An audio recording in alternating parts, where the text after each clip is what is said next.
Never say that we here at WhatCulture don't do things for you, because at least on a day-to-day basis, we get messages of people saying, why don't you talk about Impact? Why don't you cover Impact? Now the answer is, I need to sleep, right? I need to sleep. There's a lot of wrestling on television right now. There's a lot of wrestling out there in the world. I can't watch all of it as much as I would like to. And even if I can, I can't make notes of all of it because eventually I will just fall asleep. However, we did have night 2 of Rebellion when it does come to Impact. So the Finger of Power does what the Finger of Power wants. Let's up those downs.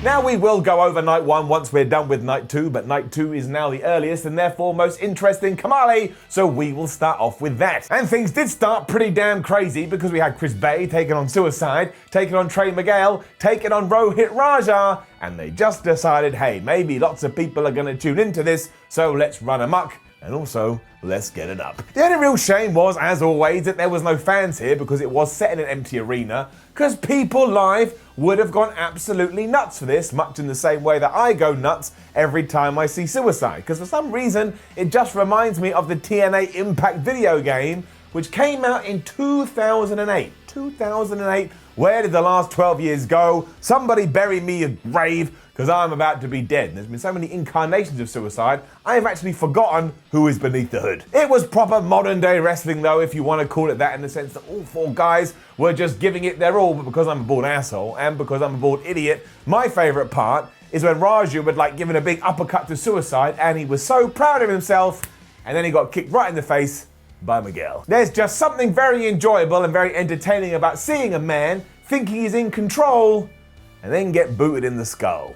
I have problems. Chris Bay has been the one to watch for a while though, so it's no surprise that he did indeed win here, even though there was a massive fracas towards the finish. Because basically everybody was trying to steal the pin. I think it went like this. Miguel hit a Meteora on Suicide, but then Raju jumped in, he was like, haha, I'm gonna get it. And then Bay was like, no, you're not. And he indeed was able to get everybody else out the ring and get the 1, 2, 3 and claim the first victory of the evening. I would also guess that soon we are gonna get Willie Mack versus Chris Bay, and that match is gonna be fire for reasons I will address in around about 8 minutes time. Had a FaceTime interview with the world champion Tessa Blanchard next, which is always going to be weird because again, when have you ever seen a FaceTime interview in professional wrestling? But needs must, and basically she's very upset and very sad she can't be here. And then that led into Joseph P. Ryan versus Cousin Jake. You know what? Get it up. And it started with Ryan running away from Jake because he's actually a big coward. Also, Cousin Jay looks a bit like Jason Momoa from certain angles, even though he also doesn't at all. And that was basically the story here in the early going. The cousin is really strong, Ryan is a big wuss, and he just got tossed around the place like a beach ball. Fortunately, Jake was a little bit too eager at one point, and when he charged at his opponent, he got out of the way, and he ran into the ring post, and that's when we went a little bit old school, because the heel was like, ha ha ha, your shoulder is now all flubbed up, I will now work your shoulder and eventually be able to pin you. Sometimes you do just need to rely on the things that you know work, and it did work, because when Joe went to hit a big lariat on the Cuz, but the Cuz got out of the way and started his comeback, in my own head, I could hear the fans cheering and hear the fans going, yeah, you can do it, you can do it. Obviously, it was all in my own brain because it doesn't exist, but I've got to do what I can. This is, of course, pro wrestling though, so you already know how it went. Just as Jake was finding his second wind, he got hit with the most devastating move in all of sports entertainment, the surprise roll-up, and he lost by the 1, 2, 3. And this was even more devastating because Ryan used the ropes. He used the ropes for leverage. Ain't nobody gonna be able to kick out of that. I am bored of that finish for obvious reasons, but that is not Impact's fault because we know the blame lies elsewhere. And I tell you, this was just a very easy to watch, straightforward match with no shenanigans. And again, as I was about to find out, right now, maybe no shenanigans is the way to go. Because it was then Rosemary versus Havoc in a full Meta Mayhem match. And I kind of thought during this, wait a minute, I haven't really seen a hardcore match when we haven't had fans in the arena. Like I knew we had Kevin Owens versus Seth Rollins at WrestleMania 36 and Edge versus Randy Orton, but they kind of felt like wild brawls. This one was definitely weapons heavy. And look, fair play to these two, they absolutely gave it their all. I mean, after Rosemary had tried to beg off Havoc at the start, you saw every single tool under the sun. I mean, we had road signs, we had chairs, we had chains, there's probably something else I've forgotten. Basically, there was a pipe, for example, there was a pipe. Weapons were just coming out of nowhere, and I was like, they're just spontaneously combusting into the world. I don't know what that means. As I learned here, though, without the crowd making a big reaction, after every thwack, it's just me in my very quiet and very empty house going, after I see these kind of things, and I don't know if it's that fun, especially when at one point, like, Rosemary had Havoc by the chain, or chained her up, and just hurled her into a chair. That must have hurt. There was some teasing halfway through, as it turned out Nevia was watching this from afar, and even though Rosemary got like slammed through a bunch of chairs which decided they didn't want to sell for her and just stood tall, she still somehow won the match. And she won the match by getting that pipe I talked about earlier, and she just twonked Havoc with it, and she did get the pinfall. I mean, after everything else I'd seen, that seemed a little bit like, what, a pipe? But it's still a pipe. Imagine how much that would hurt. So the problem is, at least for my money, my opinion, that's all this is. I don't think you can get away with doing this stuff when you do have no crowd. And that's nobody's fault. Again, these two gave every single last pea of effort they had.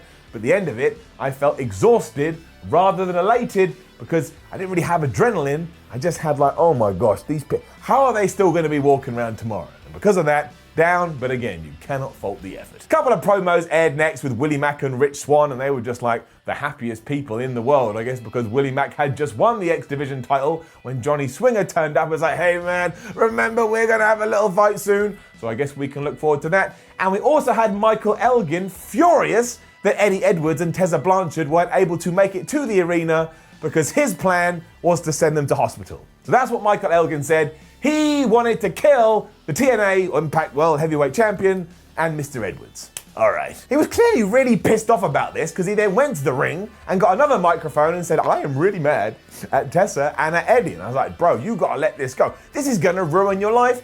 But then he was interrupted by all people, Moose, and not only was Moose here, but he had the old TNA World Championship. I mean, what is going on? Amazingly, he was also annoyed at Blanchard, hence why he had dug this championship belt out of a box in his house or something. But he declared himself the new Impact World Champion just because he had some gold. And that obviously annoyed Elgin even more. And it annoyed Hernandez, who just walked out and like, hey, maybe we should have a fight for that gold.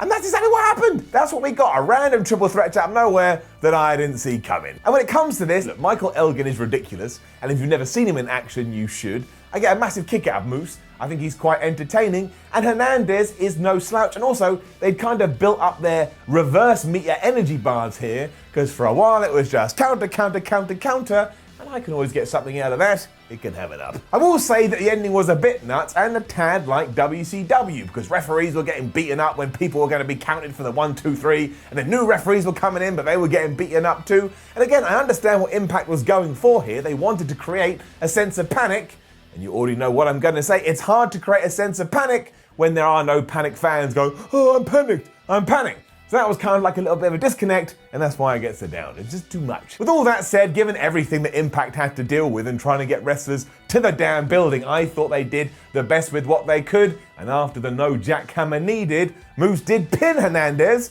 and has now decided once again, I'm the world champion. That does create somewhat of an interesting story because now Tessa Blanchard is going to be read about this. Michael Elgin is going to fight both of them to at least try and win one of their titles, and also is Impact using the situation to their advantage and being quite intelligent with it. And I don't mind that at all. Also, UFC and boxing do that kind of thing all the time, so why not try and add a little bit of legitimacy to the world of sports entertainment. And as we are talking about Rebellion 2, let's just go over night 1 quickly, especially because I want to salute Ken Shamrock and Sami Callihan, who I thought had one hell of an awesome cinematic match. Like, if you haven't seen the ending, Ken Shamrock has Sami Callihan in the ankle lock as this cool music plays, and he just passes out. I really dug that. I got a feeling in my stomach. Of course, Sami Callihan is still my mortal enemy, and when the world is open again, I will still kick his ass. But look, I am a unbiased person, and that can get it up. As does Willie Mack versus Ace Austin for the X Division title, and I will just tell you this.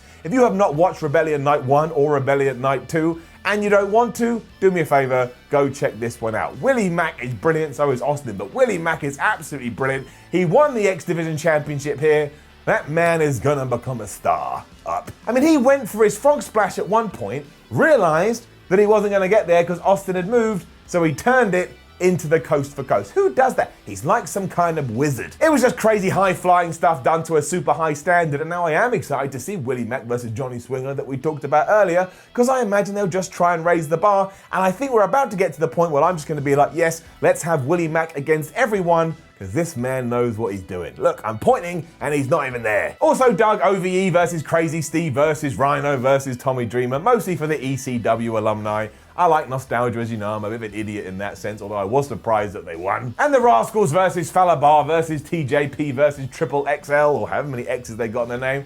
That was also fine too. It was just fine. It's entertaining enough pro wrestling. What I really liked though was Kiera Hogan versus Kylie Rae. Now I didn't actually think Impact would give them as much time as they did, but because they did give them time, both of these people are like, oh yeah, we are really good wrestlers. If you allow us to paint on our canvas, we'll give you something nice to look at. And that's what they did, which is why everything I just said, get it up. Ray won after the STTF, and I don't want to be this guy. I want to start comparing people, but like Charlotte Flair, Becky Lynch, Asuka, all these people are brilliant. There's also people like Kylie Rae and Hogan that we should be shouting about more. And I'm as much to blame as anybody else because I'm not doing it, but I should start here now by standing on my platform and saying this was a good wrestling match.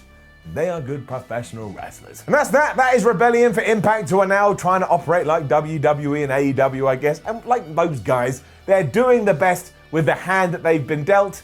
I actually got quite a bit of a kick out of it. It was nice to catch up on night 1, then I saw night 2, and now we're ups and downsing. There's my overall arrow. It's gonna get it up, but just remember, it's all in context. No, this isn't gonna be as good as the Impact shows that you've watched because there's no crowd, but thinking outside the box wise, I liked it, especially the Moose stuff. That was just so weird. The old TNA title, who else does that? If I turn up at like your job and you're a computer analyst, can't even say it, computer analyst, and I've just written a contract that says I take your job and I sign it, I don't become the computer analyst, and yet Moose thinks he can do that with the championship. Now, don't forget to leave a comment below and let us know what you thought about Rebellion, both nights 1 and night 2. I want to know it all. Like the video, share the video, subscribe to WhatCulture Wrestling, go to whatculture.com, read articles, follow WhatCulture on Twitter, WhatCulture WWE, watch more videos in the box at WhatCulture Wrestling. My name is Simon from WhatCulture. Thank you for watching, and now I've told you, stop saying, Simon, why don't you review Impact all the time? Please let me sleep. Very tired sometimes. Also, it's just nice to have a break, but I will do it every now and then like we've done here. Bye.